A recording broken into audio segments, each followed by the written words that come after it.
વાતાની સમાચારની કરીએ સુરેન્દ્રનગરથી જાણકારી મળી રહી છે કે ક્ષત્રિયોના વિરોધની ચીમકી વચ્ચે ભાજપનું મધ્યસ્થ કાર્યાલય ખાલી કરાયું। લોકસભા ચૂંટણી માટે બનાવવામાં આવેલા કાર્યાલયને ખાલી કરવું પડ્યું। ક્ષત્રિય સમાજના યુવકોએ અલ્ટિમેટમ આપ્યું હતું।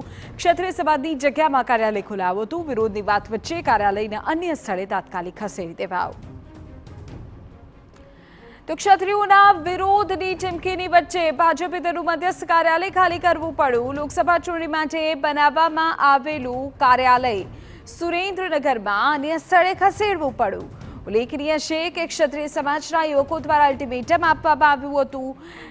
મહત્વપૂર્ણ બાબત એ છે કે જે જગ્યા કાર્યાલય ખોલવામાં આવ્યું હતું તે ક્ષત્રિય સમાજની જગ્યા હતી અને ક્ષત્રિય સમાજના વિરોધની વચ્ચે હવે કાર્યાલયને અન્ય સ્થળે ખસેડવાની ફરજ પડી છે। ઉલ્લેખનીય છે કે ચૂંટણીની આખા માહોલમાં ક્ષત્રિય સમાજ જે છે તે રોષે ભરાયેલો છે। તેમના દ્વારા આજથી જ બીજા તબક્કાના આંદોલનની શરૂઆત થઈ ગઈ છે અને એવામાં જાણકારી મળી રહી છે કે જે ભાજપનું કાર્યાલય છે તેને અન્ય સ્થળે ખસેડવાની ફરજ પડી છે, કારણ કે જે સ્થાન પર પહેલા કાર્યાલય ખોલવામાં આવ્યું હતું તે ક્ષત્રિય સમાજની જગ્યા હતી। સુરેન્દ્રનગરની આપને વિગતો આપી રહ્યા છે કે જ્યાં ક્ષત્રિયોના વિરોધની વચ્ચે જે ભાજપનું મધ્યસ્થ કાર્યાલય જે હતું બનાવવામાં આવ્યું હતું ચૂંટણી માટે એને અન્ય સ્થળે ખસેડવાની ફરજ પડી છે। ઉલ્લેખનીય છે કે રૂપાલાના નિવેદનનું જે વિવાદ છે તે હજુ પણ શમ્યો નથી। અમારા સંવાદદાતા સાજિદ પેલીમ વધુ જાણકારી આપી રહ્યા છે।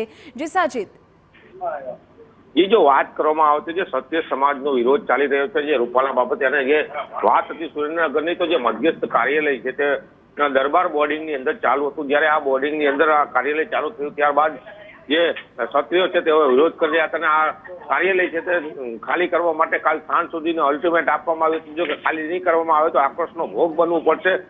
પરંતુ ભાજપ દ્વારા કાલે મોડી રાતના જે ભાજપ કાર્યાલય છે તે ખાલી કરી નાખવામાં આવ્યું છે અને હાલ બોર્ડ પણ ઉતારી લેવામાં આવ્યા છે। જી આભાર સાચી તમામ જાણકારી બદલ। તો જે સ્થાન પર અગાઉ કાર્યાલય ખોલવામાં આવ્યું હતું તે ક્ષત્રિય સમાજની જગ્યા હતી અને એટલે જ હવે તેને ખાલી કરવામાં આવ્યું છે, કારણ કે સમાજમાં રોષ યથાવત છે।